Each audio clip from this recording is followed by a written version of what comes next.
Kaya lang, may specific agenda mamaya. At ang nakalagay sa agenda mismo ay babasahin na lang yung desisyon. Kaya labas doon sa entry, parang appearing for the prosecutor, appearing for the defense, appearing for the victim, labas doon, diretso basa na ito ang tansa ko.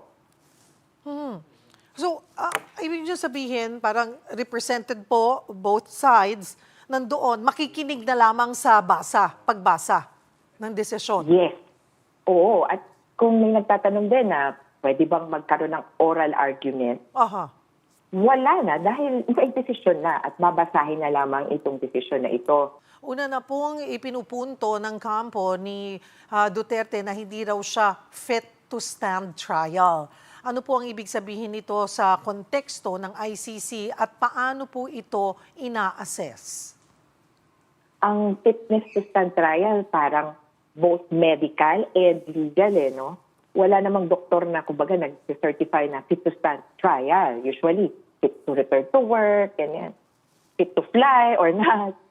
Ito ay pagpapasya para sa mga huwes pero may basehan na medical. At kaya nga magkakaroon na ng deadline sa December 5 ng mga opinions ng experts kung at dalawa yung parang two-part general yung tanong, kaya bang masundan ni Duterte ang mga nangyayari? Kaya niya bang makinig? Wala pumipigil sa kanyang maintindihan kung anong nangyayari? At pangalawa, kaya ba niyang sagutin? May kakayahan ba siyang salagin ang kung anumang pinaparatang sa kanya? Yan ay the key, meaningfully understand the proceedings. So yan yung i-assess ng both lawyers and the doctors. Pero ito po, sabi nyo, Attorney Conti, sa December 5, yung magiging decision on this. Pero hindi po, kung sakaling lumabas sa desisyon na nga po, hindi siya fit to stand trial, at itong magiging desisyon today ay hindi papabor sa kanila, pwede ba nilang i-apela yan at gawing justification yung kung lalabas nga po na hindi siya fit to stand trial para magkaroon siya ng interim release? Well, mas mabigat. May bigat yung fitness to stand trial kasi ang hinihiling nila doon ay matigil ang kaso at palayain siya permanently. May ganun yung request niya doon. Kaya yun yung mangingibabaw. Diretso release na yun kung sakasakali. Pero i-clarify ko pala, yung expert's opinion are due on December 5. December 12, magko-comment pa yung parties. Kaya malamang January 2026 na makakapagpasya yung pre-trial chamber dyan.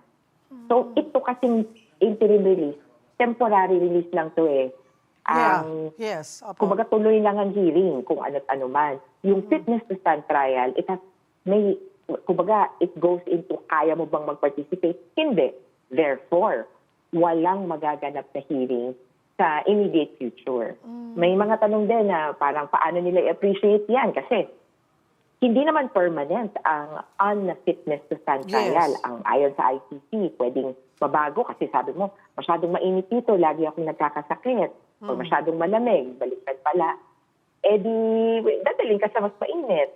Kung okay ang kalagayan mo, i-review yung conditions sa fitness to stand trial.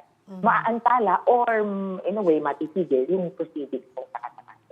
Babalikan ko po yung sitwasyon na ito nga, parang Korte Suprema, diba? Yung appeals chamber. Pag titingnan po natin dito sa korte natin or yung mga history, parang bihirang na babaliktad yung desisyon. Tinignan nyo rin po ba, may mga ganito bang kaparehong kaso sa ICC? Oo, pero hindi pa ako dun sa, kumbaga, batting average ng sa appeals chamber kasi iba-iba naman yan Ang tinignan pa na ko pa ay yung basis o yung punto ng interim release. Ginrant na ba ito noon?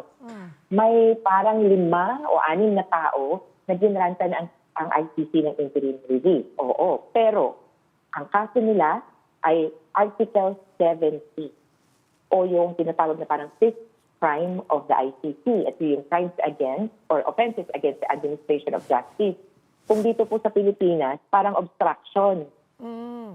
Mhm. Medyo mababa. Pero yung mismong kaso na crimes against humanity, war crimes, crimes of aggression, at genocide, wala pa pong ginagranta ng interim relief kung ganon ang kaso mo. At pangalawa, kailan? Merong ginagrantan, pero kalaunan na. Yung meron nang naipasok sa korte na ebidensya. Dito, hindi pa nga po tayo nagkakasimula dun sa confirmation of charges hearing. Proposed charges pa lang. Kaya sa tingin ko, malabo na kakatigan, ibig sabihin mo ng kapanigan ng korte, yung apela ni Duterte. Mananatiling nakakulong si Duterte habang umuusad ang trial.